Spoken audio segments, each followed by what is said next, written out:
उपकार किए हैं तुझ पर जब तूने नहीं जाना, फिर भी गले लगाया, क्योंकि यीशु भला है। ए मेरे मन, प्रभु की तो आराधना कर, क्योंकि वो भला है। परम प्रभु परमेश्वर पिता की महिमा और बड़ाई हो। आइए हम आज का मनन के लिए भजन संहिता का पुस्तक 85 अध्याय हम देखेंगे। हे यहोवा, तू अपने देश पर प्रसन्न हुआ है, याकूब को बंधुआई से लौटा ले आया है। तूने अपनी प्रजा के अधर्म को क्षमा किया है और उसके सब पापों को ढांप दिया है। तूने अपनी रोष को शांत किया है और अपने भड़के हुए कोप को दूर किया है। हे हमारे उद्धारकर्ता परमेश्वर, हमको फेर और अपना क्रोध हम पर से दूर कर दे। परमपिता परमेश्वर को महिमा और बढ़ाई हो। मेरा प्रियो, यहाँ पर भजनकार इज़राइल के लिए परमेश्वर की दया की नवीनीकरण करने के लिए प्रार्थना करते हैं। उन बीते समय में परमेश्वर ने कैसी दया इज़राइल पर किए थे, इसको याद करते हुए इस वचन को आरंभ करते हैं। हे यहोवा, तू अपने देश पर प्रसन्न हुआ, याकूब को बंधुआई से लौटा ले आया है। उसका 3 वचन में देखें तो तूने अपने रोष को शांत किया और अपने भड़के हुए कोप को दूर किया है। और 4 वचन, हे हमारे उद्धारकर्ता परमेश्वर, हमको फेर और अपना क्रोध हम पर से दूर कर दे, पापों से क्षमा करे और उन्हें ज्यों का त्यों कर दे। इसलिए भजनकार यहाँ पर मध्यस्थ की नाई परमेश्वर से प्रार्थना करते हैं। और 7 वचन में कहते हैं, हे यहोवा, अपनी करुणा हमें दिखा और तू हमारा उद्धार कर। 9 वचन में एक भविष्यवक्ता की नाई भजनकार यहाँ पर परमेश्वर से कहता है, मैं कान लगाए रहूंगा कि परमेश्वर यहोवा क्या कहता है। वो तो अपनी प्रजा से जो उसके भक्त है शांति की बातें कहेगा, परंतु वे फिर के मूर्खता न करने लगे। मेरा प्रियो, प्रार्थना करने का मतलब ये नहीं है कि हमारा मन की बात परमेश्वर के सामने में हम बड़बड़ाते रहे, हम कहते रहे, परंतु परमेश्वर का इच्छा को वो हमसे क्या कहता है। पहला सामुएल का पुस्तक उसका 3 अध्याय में इस प्रकार हम पढ़ते हैं, और वो बालक सामुएल एली के सामने यहोवा की सेवा टहल करता था, और उन दिनों में यहोवा का वचन दुर्लभ था और दर्शन कम मिलता था। मेरा प्रियो, इसका मतलब ये नहीं है कि परमेश्वर के यहाँ मनुष्य के लिए कोई संदेश नहीं है, परंतु परमेश्वर से सुनने के लिए कोई भी व्यक्ति वहां पर नहीं थे। सब अपनी अपनी रास्ता पर अपने मन के अनुसार चलने वाले। एली का जीवन में देखिए, एली का पुत्र के जीवन में देखिए। पहले सामुएल का पुस्तक 1 अध्याय 12 वचन कहते, एली के पुत्र लुच्चे थे, उन्होंने परमेश्वर को न पहचाना। ऐसा एक परिस्थिति में होकर इज़राइल एकदम दुख और दुर्लभ अवस्था में, वो ऐसे टूटे हुए अवस्था में परमेश्वर का वाणी को सुनने के लिए किसी को भी मन नहीं था। उसी समय में परमेश्वर ने एक व्यक्ति को चुनकर तैयार किया, सैमुएल। परमेश्वर का वाणी सुनने के लिए उन्होंने अपने आप को समर्पण किया हुआ यहाँ पर हम देख सकते हैं। 3 अध्याय का 2 वचन में कहते, और उस समय ऐसा हुआ कि एली की आंखें तो धुंधली होने लगी थी और उसे ना सूझता था। जब वो अपने स्थान में लेटा हुआ था और परमेश्वर का दीपक अब तक बुझा नहीं था, परमेश्वर की दया अब तक बरकरार देखते हैं यहाँ पर। मेरा प्रिय, परमेश्वर मनुष्य से कुछ कहना चाहते हैं। तब इनका 4 वचन में, तब यहोवा ने सामुएल को पुकारा और उसने कहा, क्या आज्ञा? तब उसने एली के पास दौड़कर कहा, क्या आज्ञा? तूने तो मुझे पुकारा है। वो बोला, मैंने नहीं पुकारा, फिर जा लेटे रहे। तो वो जाकर लेट गया। 8 वचन में, फिर तीसरी बार यहोवा ने सामुएल को पुकारा और वो उठ के एली के पास गया और कहा, क्या आज्ञा? तूने तो मुझे पुकारा है। तब एली ने समझ लिया कि इस बालक को यहोवा ने पुकारा है। इसलिए एली ने सामुएल से कहा, जा लेटे रहे, और यदि वो तुझे फिर पुकारे तो तू कहना कि हे यहोवा, कह, क्योंकि तेरा दास सुन रहा है। तब सामुएल अपने स्थान पर जाकर लेट गया। तब यहोवा आ खड़ा हुआ और पहले के समान पुकारा, सामुएल, सामुएल। सामुएल ने कहा, कह, क्योंकि तेरा दास सुन रहा है। मेरा प्रियो, आज आप तैयार हैं परमेश्वर का वाणी सुनने के लिए?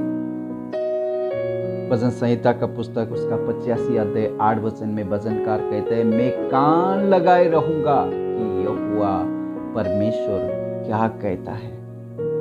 आज परमेश्वर का वाणी न सुनने की वजह से, अपना ही इच्छा पर, अपना ही नीति पर चलने की वजह से परमेश्वर का इच्छा क्या है मनुष्य को समझने के लिए नहीं हो रहा है। मेरा प्रियो, अपने लोगों के लिए उनका पास क्या संदेश है?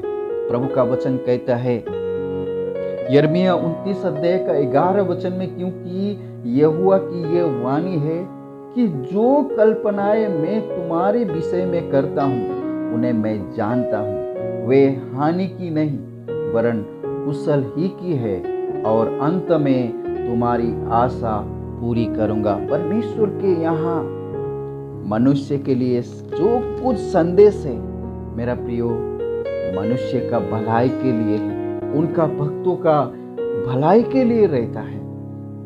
इसी प्रकार यहाँ 9 वचन में हम देखते हैं, निश्चय उसके डरियों के उद्धार का समय निकट है, तब हमारे देश में महिमा का निवास होगा। मेरा प्रियो, 8 वचन में जब भजनकार ने परमेश्वर का वाणी सुनने के लिए अपने आप को तैयार किया, 9 वचन में परमेश्वर का इतना सुंदर संदेश उनको सुनने को मिला। मेरा प्रियो, क्या आज आप परमेश्वर का वाणी सुनने के लिए तैयार है? और 11 वचन में देखिए, पृथ्वी में सच्चाई उगती और स्वर्ग से धर्म झुकता है, फिर यहोवा उत्तम पदार्थ देगा और हमारी भूमि अपनी उपज देगी। धर्म उसके आगे आगे चलेगा और उसके पाँवों के चिन्ह को हमारे लिए मार्ग बनाएगा।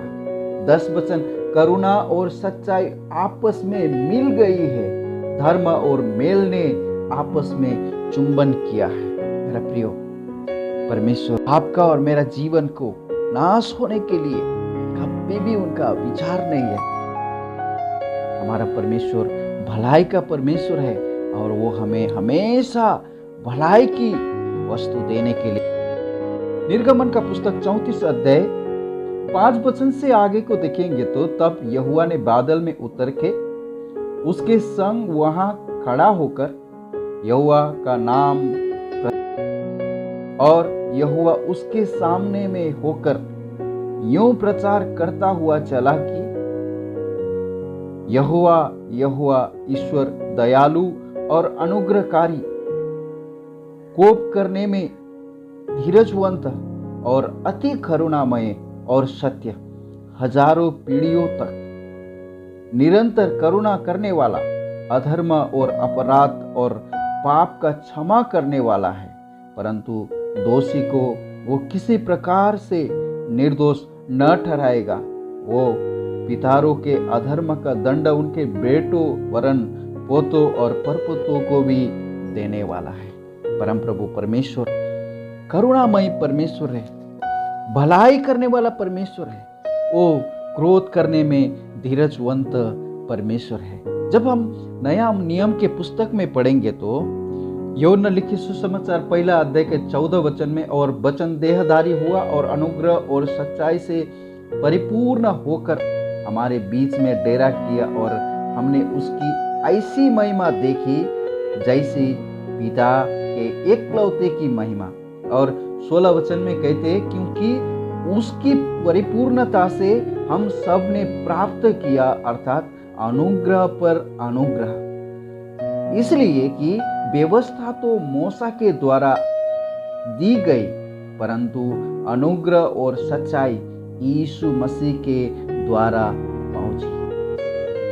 18 वचन कहते, परमेश्वर को किसी ने कभी नहीं देखा, एकलौता पुत्र जो पिता की गोद में है उसी ने उसे प्रकट किया है। मेरा प्रियो, प्रभु यीशु मसीह ने परमेश्वर का महिमामयी स्वरूप को प्रकट किया हुआ हम देख सकते हैं। परमेश्वर का स्वभाव को, परमेश्वर का चरित्र को इस जगत में कोई भी जानता नहीं था।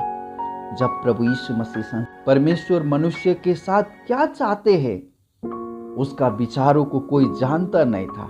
प्रभु यीशु मसीह ने इस संसार में संदेश बनकर आया और मनुष्य को समझा दिया कि परमेश्वर कृपालु है, परमेश्वर धीरजवंत है, परमेश्वर अनुग्रह करने वाला परमेश्वर है। जैसा कि वचन संग्रह का पुस्तक हमने 85 का 9 वचन से आगे की वचन की ओर हमने जब देखा, करुणा और सच्चाई आपस में मिल गई है, धर्म और मेल ने आपस में चुंबन किया है। प्रभु यीशु मसीह ने मनुष्य के बीच में डेरा कर वो स्वरूप को प्रकट किया जो स्वर्ग में परमेश्वर का स्वरूप है, क्योंकि वो स्वयं परमेश्वर होकर हमारे बीच में आकर परमेश्वर का सारा स्वभाव को मनुष्य में दर्शाया।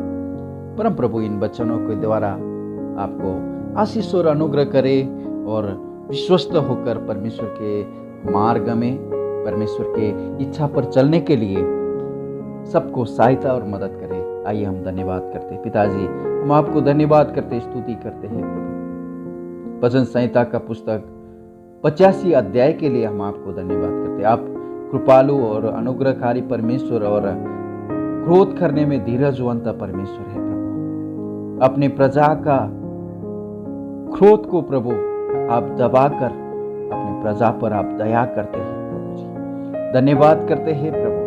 आज उन लोगों के लिए प्रार्थना करते हैं जो कोई अभी तक प्रभु आपको स्वीकारने में वो हिचकिचाते हैं प्रभु। परमेश्वर पिता, उनके ऊपर आप दया कीजिए। जिस तरह प्रभु जी आपने हम पर तरस खाया, जिस तरह आपने अभी तक का पीढ़ियों के ऊपर आपने तरस खाकर उनके लिए धीरज धारा प्रभु, इसी तरह इन लोगों के लिए प्रभु आप धीरज रखिए। परमेश्वर पिता, इनका हृदय बदलने के लिए प्रभु आप सहायता कीजिए। अभी तक आपने संभाला, इसलिए हम आपको धन्यवाद करते हैं प्रभु। इस प्रार्थना को उद्धारकर्ता प्रभु यीशु मसीह के नाम से मांगते हैं, सुनने और ग्रहण कीजिए पिता, आमीन। May God bless you all.